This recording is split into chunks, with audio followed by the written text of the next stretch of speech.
This is the Ruger Mini 14, and it's outfitted with a Vortex Crossfire 2-7 by 32 scope with a BDC reticle. These rifles have never been proclaimed to be the most accurate rifles out there, and the older series were definitely kind of shunned upon in terms of their accuracy. But in 1973, Ruger introduced this rifle, and it's a gas-operated, magazine-fed, semi-automatic rifle.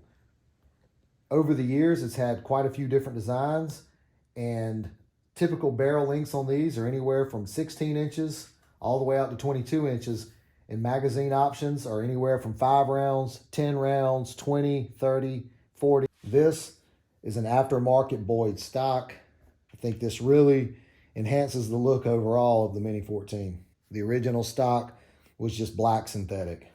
Initially, when I started kind of doing this video that led me here, it was really about this Vortex scope. I wanted to have a cheap, low power BDC type scope that I could put on a rifle and, you know, use it at some longer ranges.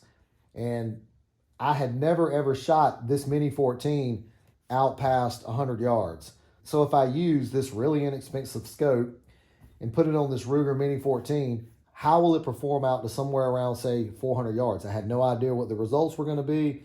So that's why I did the drill. So I've got 2 other prior videos, one where I talk about the scope and then the other one where I'm shooting it. But then I thought maybe a good idea just to talk about the Mini 14 and some of its improvements over time that, you know, in theory help it. I'm sure the debate goes all over the scale about what people's perception is and opinion is on the accuracy of this thing. So in 2008, they came out with the 580 series, which this one is a version of that. And the 580 series mainly focused on a larger, heavier diameter barrel that has a taper to it, which I'm sure there were some other things, but that's the main thing they did to help improve accuracy.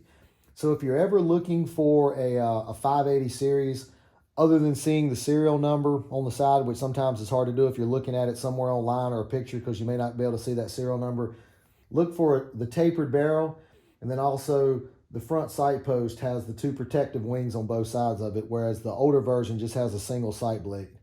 Those are the things that will be dead giveaways of whether it's a 580 series or something prior to that. So I took this rifle out to the range and got it set up with this scope at 200 yards and eventually took it out to 400 yards. And I was really impressed, and I'll show some groups here that I shot with this thing at 400 yards. So really impressed me because I know that, like I said earlier, that the accuracy of these is always in debate and in question, and I'm not saying 400 yards is a super, super long ways. Most typical Mini 14s, the barrel length can add or change this weight that I'm about to say just a little bit, but in general, you're going to get about a 6.5 pound rifle, and with this scope setup that I have on here, it takes it to slightly over 8 pounds. And if the scope's removed, this has a rear aperture peep sight that's pretty common on most Mini 14s. On a side note, these are really nice German leather slings. These are G3HK leather slings. You can find them on eBay sometimes for $15 to $20. But these are super high quality, just good feeling leather slings. These rifles have a simple catch to release the magazine. You simply push it forward. Magazine comes out. Put them in that way. And then rock them back and they click in. To disassemble these rifles, they're very simple. If you can see, there's a hole right here. I'm not going to actually do it, but you would simply take something like a screwdriver, be very careful, put it in here. When you put it in here and you rotate your tool forward, it's going to push the bottom of the trigger guard out of a little catch here. And then this whole unit right here is simply going to slide out. And then once that starts to slide out, so when you pop this out with your tool, have your hand on the bottom here, or actually, you know, in this case, the bottom, but really the top. But when you pry the guard back and you pull this whole assembly out, the barrel assembly is going to come out.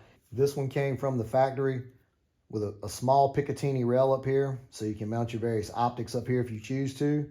I've put quite a few rounds through this particular Mini 14. I have never had a misfire, a failure to feed, a failure to eject, or anything. It has been 100% reliable. And now that I went out and did the little experiment and got it shooting pretty doggone well at 400 yards for this rifle, I gotta say, I'm even more impressed with it and like it even more now.